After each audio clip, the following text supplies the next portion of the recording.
안녕하세요. 미래에 계신 여러분, 프로젝트 반추입니다.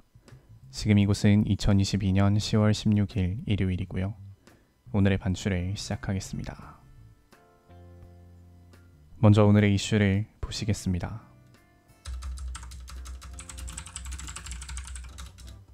첫 번째 이슈는 역대 최장 시간입니다. 카카오 서비스 장애가 역대 최장으로 길어짐에 따라 곳곳에서 불만의 목소리가 터져나오고 있습니다. 어제인 10월 15일 오후 시작된 먹통 사태는 밤 12시가 지나도 복구되지 않았고 오늘 아침이 돼서야 모바일 카카오톡 및 일부 기능이 복구가 되었는데요. 이번 서비스 장애는 카카오톡 12년 역사상 가장 긴 시간 이어진 사태였으며 아직도 사진 전송, 동영상 전송, 쇼핑하기 등의 기능은 복구되지 않았습니다. 카카오 측은 현재 판교 데이터 센터에 있는 서버 가운데 절반 가까이 복구가 완료됐지만 완벽한 정상화에 얼마나 더 걸릴지는 알 수 없는 상황이라고 밝혔습니다. 두 번째 이슈는 김범수 국감입니다. 카카오 먹통 사태로 인한 피해가 막심한 가운데 김범수 카카오 의장이 국정감사 증인으로 소환될 가능성이 높아지고 있습니다. 국회 과학기술정보방송통신위원회 국정감사는 다가오는 10월 24일 열릴 예정이며 현재 소속 의원들이 카카오와 네이버 경영진을 국감 증인으로 채택할 예정이라고 밝혔는데요. 국민적 불편함을 초래한 것을 두고 여야가 한마음으로 비판의 목소리를 내고 있으며 일각에서는 SK CNC도 증인으로 채택해야 한다는 주장도 나오고 있습니다. 세 번째 이슈는 인천 퀴어 축제입니다. 제5회 인천 퀴어 문화축제가 어제인 10월 15일 인천시 남동구 중앙공원 일대에서 개최됐습니다. 퀴어 축제가 대면 행사로 개최된 것은 3년 만이며 성소수자 단체와 진보 시민단체 관계자 등이 참석했는데요. 한편 중앙공원 하트 분수지구에서는 기독교 단체와 보수 시민단체 관계자들이 모여 퀴어 축제에 반대하는 맞불 집회를 열었습니다. 2018년 당시엔 양 집단 간의 물리적 충돌로 행사가 사실상 중단되었으나 올해에는 특별한 마찰 없이 행사가 마무리되었다고 합니다. 다음은 날짜별 테마를 보시겠습니다. 오늘은 16일이고요. 16일의 테마는 주식과 코인입니다. 인기 검색 종목을 보시겠습니다.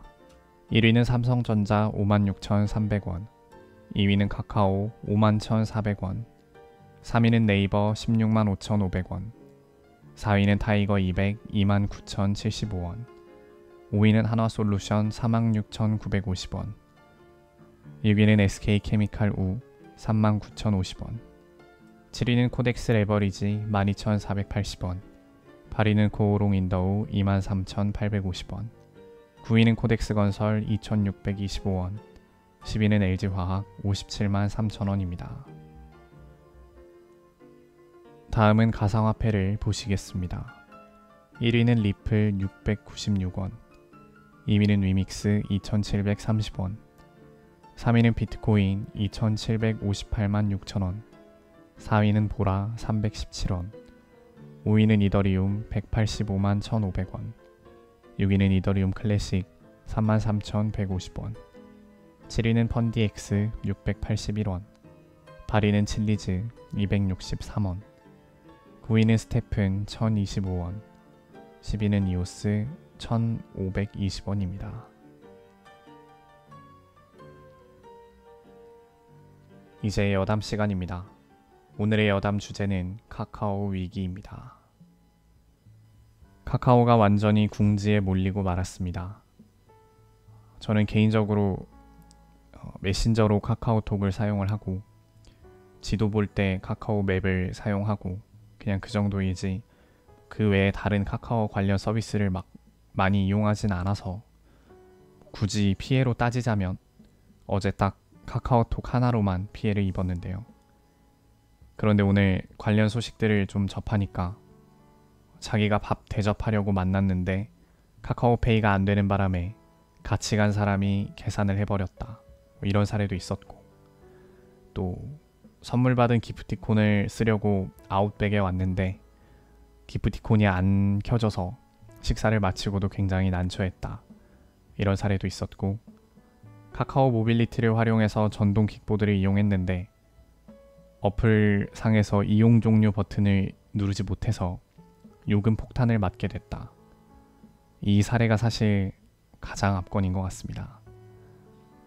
또 뭐 카카오 헤어샵 이런 것도 있고, 카카오 뱅크 피해자도 있고, 또 지금 멜론이 카카오랑 뭔가 연동이 있나 봐요. 그래서 멜론 피해자들이 있고, 다음 메일 피해자들, 카카오 페이지로 웹툰 소설 결제한 사람들, 또 각종 카카오 관련 게임하는 사람들, 그리고 그렇게 많진 않겠지만 업무 지시를 카톡으로 하는 그 회사 사람들, 그리고 또 제가 알기로 요새 군부대 내에서도 사병들 말고 장교 부사관끼리 카톡으로 그런 지시사항 같은 걸 많이 전달하는 걸로 알고 있는데, 군대 내에서도 좀 어느 정도 혼란이 발생했을 거고, 또 어제 생일이었던 사람들, 또 그 사람들을 챙겨줘야 했던 사람들, 카카오 선물하기에 입점한 업체들, 셀 수 없이 많다 보니까 인터넷에 지금 피해 보상 어떻게 받을 수 있냐 이런 글로만 막 도배가 되고 있습니다.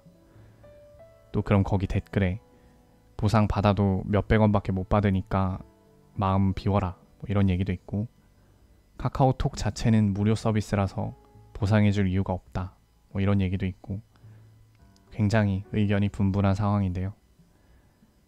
그나마 다행인 건 어제 이제 토요일이었고, 그래서 어떤 업무상의 차질 이런 거는 평일에 비해서 엄청 크지는 않았을 것 같은데, 그래도 이제 사람들이 공지사항 같은 거를 전달을 할 때 어디서든 카카오톡 그 단체방을 활용해서 공지사항을 전파하는 경우가 많다 보니까 좀 그런 면에 있어서 피해를 본 사람들이 꽤 있지 않을까 싶습니다. 그래서 그야말로 지금 온 국민이 다 나서서 분노하고 있는 그런 상황인데 어떻게 보상받냐 이런 의문도 많이 갖고 있고, 그래서 카카오가 뭔가 어떤 형태로든 책임을 져야 될 것 같은데, 가뜩이나 요새 카카오 주가도 많이 떨어지고 상황 굉장히 안 좋은데 이거를 과연 어떻게 수습할지 참 복잡한 상황이 온 것 같습니다. 다음은 오늘의 날씨입니다. 서울특별시 동대문구 기준 낮 최고 기온은 21도, 최저 기온은 14도였습니다. 오늘은 이만 마치겠습니다. 오늘 하루 모두 수고 많으셨고 10월 16일이 생일이신 분들 진심으로 축하드립니다. 미래에 계신 분들 모두 과거를 거울 삼아 지혜로운 미래를 보내시기 바랍니다. 감사합니다.